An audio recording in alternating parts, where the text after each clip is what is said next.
Good morning students.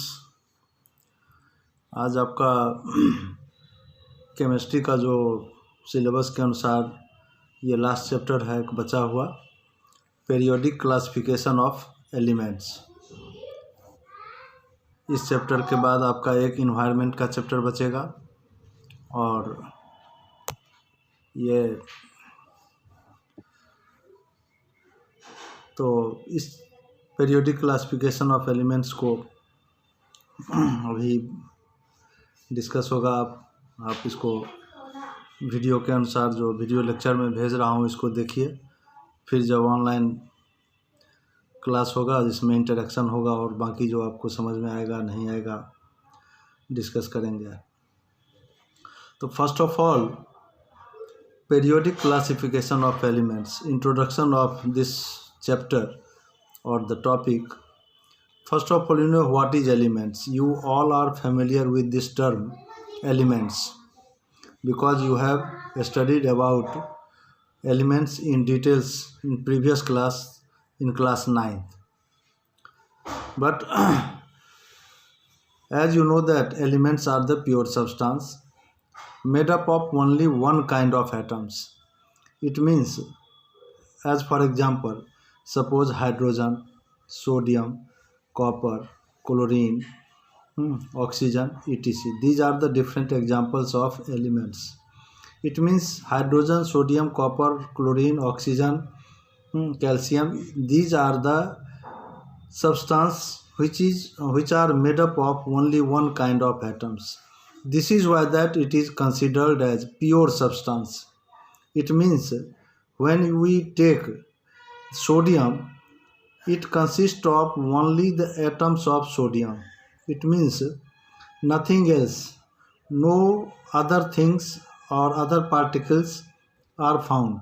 It means if suppose these are the atoms, and if you take sodium element, the sodium element consists of only the atoms of sodium. This is why that sodium is an example of elements. It is pure substance. What is now the question is what is atoms? If the element is made up of only one kind of atoms, so now what is an atom? Atom क्या है? आप जानते ही हैं कि atoms are the smallest possible fundamental particles of an element. किसी भी element का सबसे छोटा कण और पार्टिकल्स एटम्स होता है जिससे ये एलिमेंट बने होते हैं। And these atoms never exist in free form, it always form during chemical reaction और when chemical reaction is going on. जिस समय रासायनिक प्रतिक्रिया होती है एटम्स बनते हैं और एटम मिलकर मॉलिक्यूल बनाते हैं। That molecules exist in free form. So atoms are the smallest possible particles of an element which never exist in free form. It is formed only when chemical reaction is going on. So now the regarding elements, the few points. Elements are the building blocks of all substances, both compounds and mixture. Element compound mixture सब आप class 9 में पढ़ चुके हैं, विशेष इस पर discuss करने की ज़रूरत नहीं है, सिर्फ रिकॉल करने के लिए मैं एक बार बोल दे रहा हूँ। यानी elements are the building blocks of all substances, whatever the substances, whatever the things which are around us, which we use in our daily life activities, as well as these are found in our surroundings, that may be compounds or mixture. Compounds are the substances which are made up of when two or more elements, जब दो और दो से अधिक elements आपस में combine करते हैं तो कंपाउंड का फॉर्मेशन होता है in a fixed ratio. When two or more elements combine together in a fixed ratio, compounds are formed, and these elements lost their properties and new properties are gained by the substance formed. यानी जो भी नया substance element के मिलने से बनता है उसमें नई प्रॉपर्टी आ जाती है और पहले का, जैसे as for example suppose water H2O, H2O इज a compound, sodium chloride NaCl is a compound. It means water is formed by the combination of hydrogen and oxygen by the ratio of 2:1. तो यहाँ hydrogen और oxygen, और जब water बना when by the combination of hydrogen and water, hydrogen and oxygen, water is formed. Water gains new properties and the properties of both the two elements, that is hydrogen and oxygen, are lost. यानी hydrogen और oxygen अपनी properties को loose कर गया और water में नई property आ गई। ऐसे सब्सटेंस को हम कंपाउंड कहते हैं। और मिक्सचर क्या है? दो और दो से अधिक सब्सटेंस आपस में मिल जाते हैं जिसमें उनकी प्रॉपर्टीज़ बरकरार रहती है। जैसे मान लीजिए कि आप सैंड प्लस सॉल्ट में NaCl ले लिए, प्लस आप मान लीजिए वाटर, इनको आप मिक्स कर दिए, है ना, तो एक सॉल्यूशन बन गया, एक मिक्सचर बन गया। आप है आयरन है प्लस सल्फर को मिला दिए, एक मिक्सचर है। चाय बनती है, मिल्क है, वाटर है, ये सब मिक्सचर है। तो ये मिक्सचर में क्या होता है कि ऑल सैंड अपनी प्रॉपर्टी को रिटेन किए हुए है, सॉल्ट अपनी प्रॉपर्टी रिटेन किए हुए है, वाटर अपनी प्रॉपर्टी रिटेन किए हुए है। All the components found in a mixture must retain their properties, they never lost their properties but they are mix together. वो आपस में मिले हुए हैं, मिक्सचर बना है लेकिन अपनी अपनी प्रॉपर्टी को बनाए हुए हैं। ऐसे डिफरेंट सब्सटेंस के मिक्सचर को हम सब्सटेंस के जो मिला दिए आपस में, तो वो मिक्सचर कहलाता है।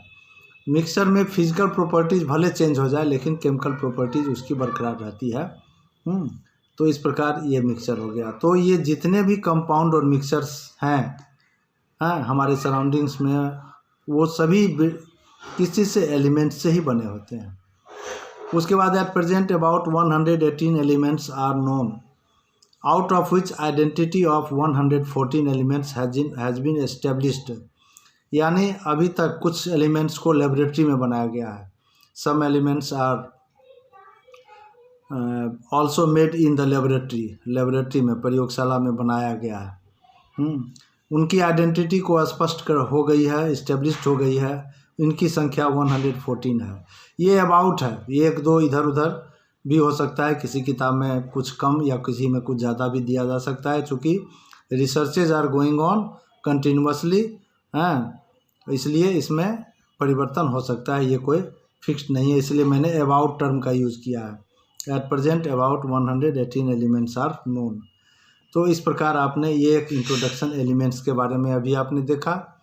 और अब आइए, कहता है कि periodic classification. Before knowing, classification भी एक कॉमन टर्म है। आप डाइवर्सिटी ऑफ स्पीसीज का क्लासिफिकेशन पढ़ा।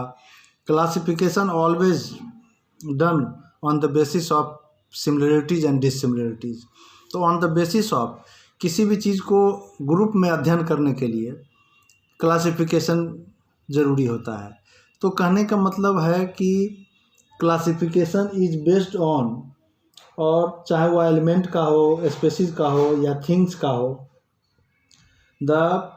ये identifying similar species and grouping them together for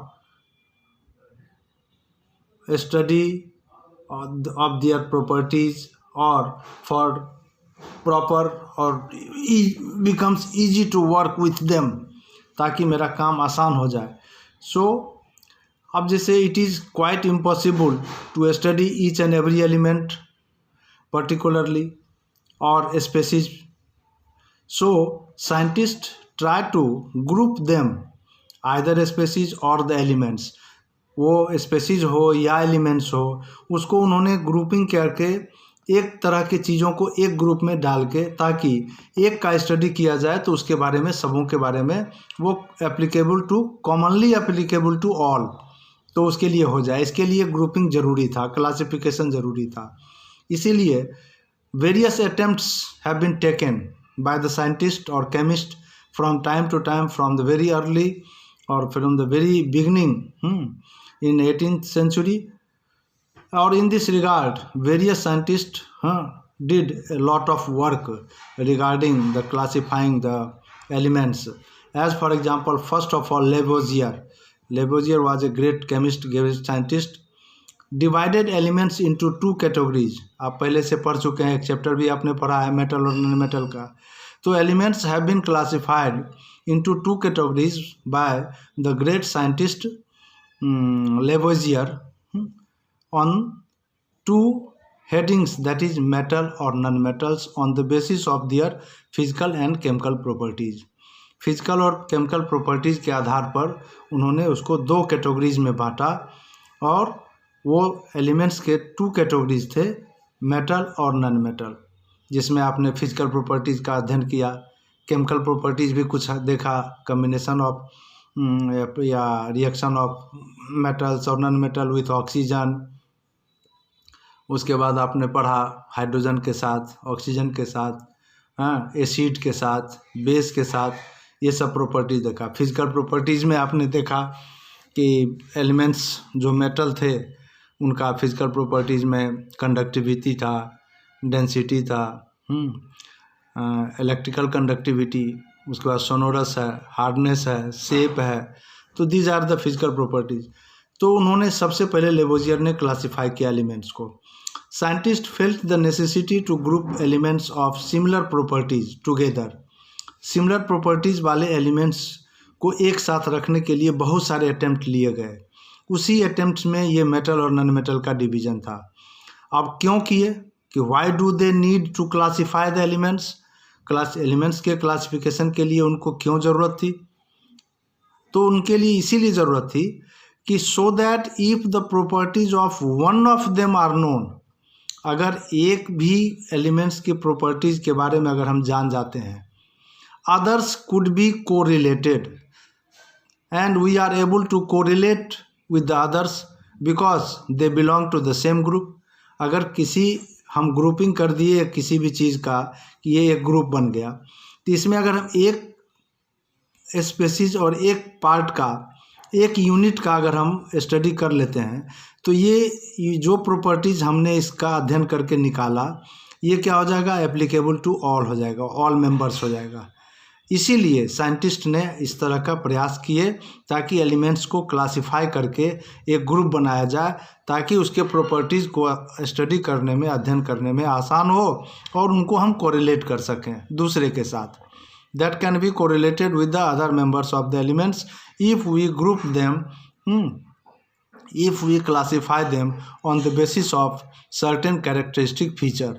किसी कैरेक्टरिस्टिक फीचर के आधार पर हम इसको ये करें तो others could be correlated, this is known as periodic classification. इसी को हम पीरियोडिक क्लासिफिकेशन कहते हैं। अब आपका है अर्ली अटेम्प्ट में डोवेर्नियर्स ट्राइड ने क्या किया, इन 1887 में जोनान डोवेर्नियर एक जर्मन साइंटिस्ट थे, उन्होंने एलिमेंट्स को on the basis of their atomic mass के आधार पर तीन तीन का ग्रुप बनाया, ए बी सी, मान लीजिए 3 एलिमेंट्स का उन्होंने ग्रुप बनाया। इसमें उन्होंने कहा कि ए का एटॉमिक मास, सी का एटॉमिक मास, दोनों को जोड़ के अगर एवरेज किया जाए तो बी के एटॉमिक मास के बराबर था। वही उन्होंने ये ट्राइड बनाया, इसीलिए उनका कहा डोवेर्नियर्स ट्राइड, यानी 3 का ग्रुप, 3 एलिमेंट्स का उन्होंने ग्रुप बनाया। और the basis of arrangement was atomic masses of the element, triad of lithium, sodium and potassium. उन्होंने कहा कि elements were arrange in order of increasing atomic masses and the atomic masses of the middle elements, that is B. Suppose middle elements was the average of atomic mass of the first and third element. First element A, third element C, and B is the second element. It means the atomic mass of B is the average of A and C. हाँ, ए और सी का average माना गया। यही डोबेर्नियर ने कहा था और उन्होंने 3-3 का एक ग्रुप बनाया और इस सेंस में उन्होंने लिथियम, सोडियम, पोटेशियम का एक ग्रुप बनाया। जैसे देखिए लिथियम का एटॉमिक मास 6.9 है, सोडियम का ये पोटेशियम का 39.0 है। तो अब ए और सी को हम जोड़ते हैं और 2 से डिवाइड करेंगे तो इसका एवरेज निकलेगा। तो 6.9 और 13.0 हाँ, इसको जोड़ेंगे तो आपका एवरेज 22.95 आएगा और एटॉमिक मास ऑफ सोडियम 23। तो लगभग इसका माना गया कि एवरेज है ए और सी का बी, यानी लिथियम और पोटेशियम के एटॉमिक मास का सोडियम का एटॉमिक मास एवरेज हुआ। तो इन्होंने ट्राइड बनाया, क्लोरीन, ब्रोमीन, आयोडीन, हेलोजन का। तो इस तरह उन्होंने, लेकिन उनका ये चला नहीं, लिमिटेशंस हो गया। He could not arrange all the elements known at that time. He could identify only a few such triads that have been mentioned. उनका ये सक्सेसफुल नहीं रहा, लेकिन उनका अटेम्प्ट बहुत सराहनीय रहा क्योंकि उन्होंने एटॉमिक मास का यूज़ किया था। 15 मिनट से ज़्यादा वीडियो हो गया है, हम दूसरे वीडियो में इसको करेंगे क्योंकि ये फिर अपलोड नहीं हो पाएगा। Thank you.